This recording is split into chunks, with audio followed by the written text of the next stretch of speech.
السلام علیکم ورحمۃ اللہ وبرکاتہ۔ آپ دیکھ رہے ہیں یوٹیوب چینل KMO، میں ہوں کاشف محمود۔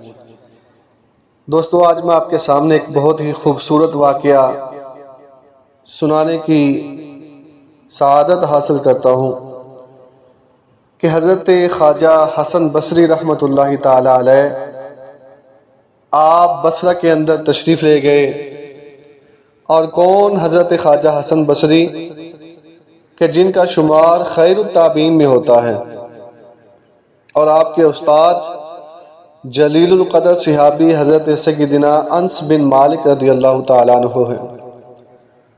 آپ زمانہ امیر المومنین حضرت سیدنا عمر فاروق رضی اللہ تعالیٰ عنہ، اس زمانے میں آپ کی ولادت ہوئی مدینہ پاک میں۔ تو حضرت خواجہ حسن بصری عراق کے ایک شہر بصرہ کے اندر گزر رہے تھے، تو ان وقتوں میں سرعام غلاموں کی منڈیاں لگتی تھیں، غلاموں کو خریدا جاتا تھا، بیچا جاتا تھا۔ تو آپ کو ایک غلام پسند آ گیا، تو حضرت خواجہ حسن بصری آپ نے وہ غلام خرید لیا۔ پھر اس غلام سے پوچھا، کیا غلام بتا تیرا نام کیا ہے؟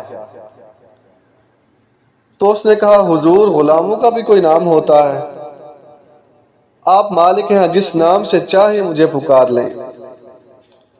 پھر آپ نے فرمایا، کیا غلام تجھ کو کیسا لباس پسند ہے، تجھ کو کپڑے کیسے پسند ہیں؟ تو اس نے کہا، حضور بھلا غلاموں کا بھی لباس ہوتا ہے، جو مالک پہنا دے وہی ہمارا لباس ہے۔ پھر انہوں نے پوچھا، کیا غلام تو کیسا کھانا پسند کرتا ہے، تجھے کھانے میں کیا پسند ہے؟ تو وہ غلام بھی صاحب نسبت تھا، اللہ کا ولی تھا۔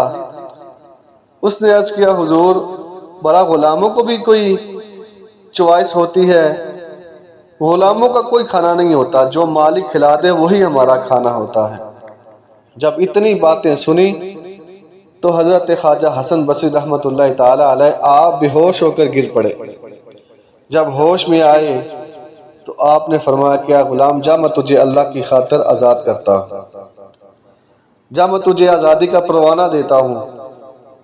میں نے تو تجھے پیسے سے خریدا تھا، مگر اب میں تجھ کو پیسہ تجھ سے نہیں وصول کرتا، میں تجھ کو مفت میں آزاد کرتا ہوں۔ غلام نے پوچھا، حضور آپ کی یہ اتنی نوازش کس نعمت کے بدلے میں آپ مجھ کو آزاد کر رہے ہیں؟ تو آپ نے فرمایا، تم نے ہم کو اللہ کی بندگی سکھا دی ہے کہ کیسے اللہ کی بندگی کرنی ہے، کیسے اس کی عبادت کرنی ہے۔ اللہ اکبر۔ اللہ پاک ہمیں بھی صحیح معنوں میں اپنی بندگی کرنے کی توفیق عطا فرمائے، اور بزرگان دین سے محبت اللہ پاک ہمیں عطا فرمائے۔ آمین۔